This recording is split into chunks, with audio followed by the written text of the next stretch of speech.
This is the Philips 50PUS7906. It's a Google TV powered TV, but I'm not using the Google TV apps on the television because it's very laggy and slow.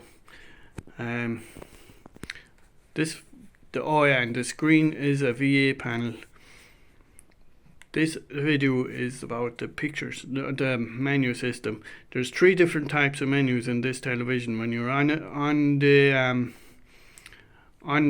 built-in apps, there's a different menu to this, and when you're in the home screen, there's a different menu again.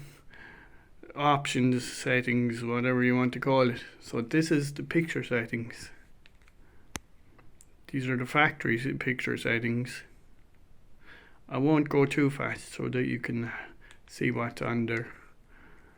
I'll leave them on screen for a few seconds so you can have a look, instead of saying, oh, you can pause if you want to see this, like most people do. In the daytime, I have this set to 50 when it's cloudy outside and 80 when it's sunny outside, because my window is right there. But it's night time now, so I set it to either 20 or 0, depending on dark I have the room. Right now I have the light on so that I can record this. Then in the daytime, if it's cloudy, I have it set to middle, and in bright days then I have it set to bright, but in the night time I have it dark.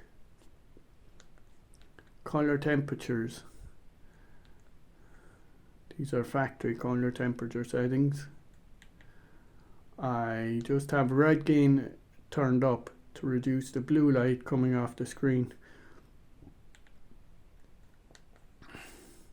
Then this is when you have, let's say you have a forest to tree film and you want to set it to 16:9. You go to movie expand 16:9.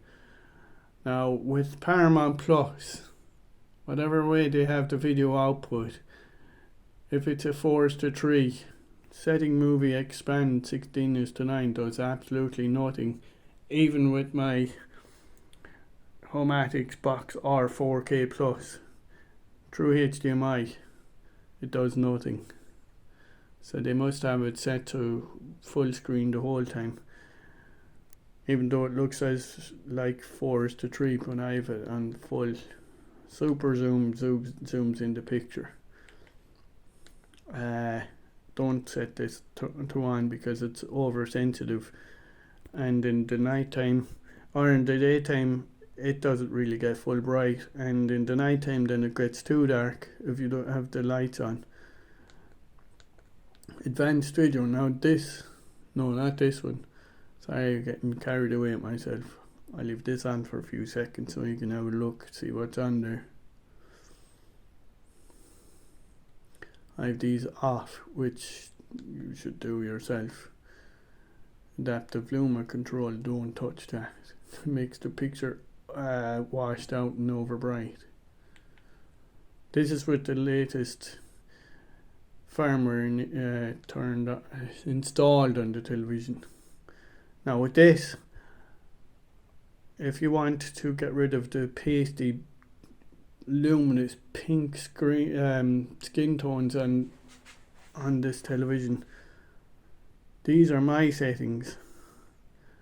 I spent about 2 weeks messing with the settings, tweaking and adjusting to try and get rid of the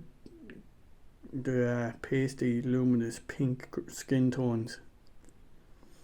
And these are my settings, which make the skin tones look perfect. I'm not a professional calibrator, and I'm sure somebody's after doing a better job of it, but this is my settings and it looks very good to me.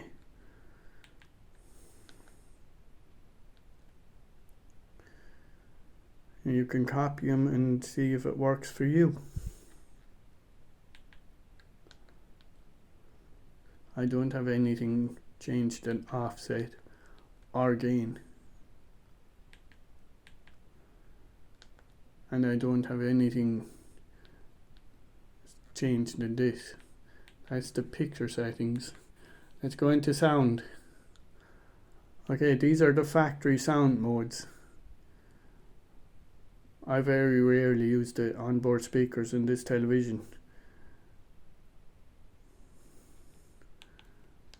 I either use my headphones or I use my Polk Audio React with the subwoofer and the rear speakers. Back to this. You can set the TV speakers and turn off HDMI. There's no eARC on this television.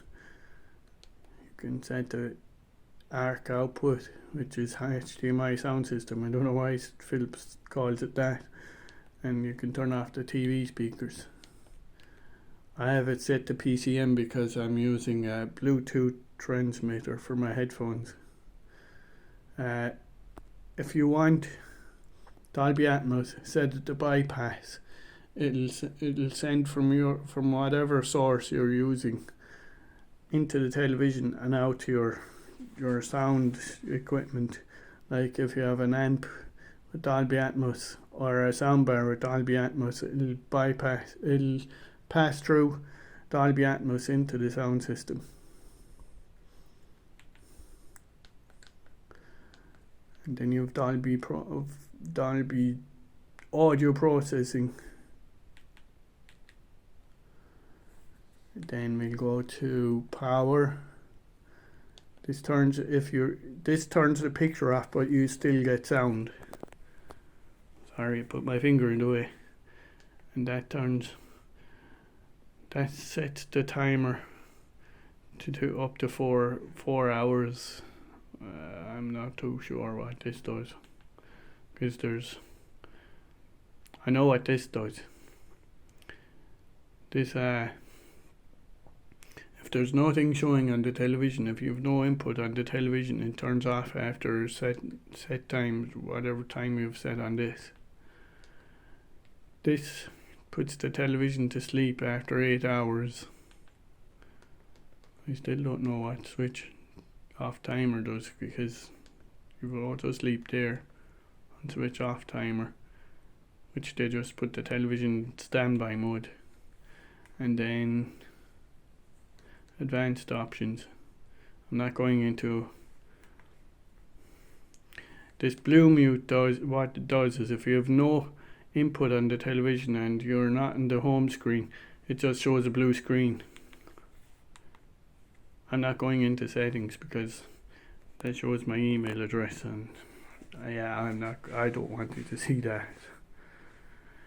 So that's the settings when you have a HDMI input for the television.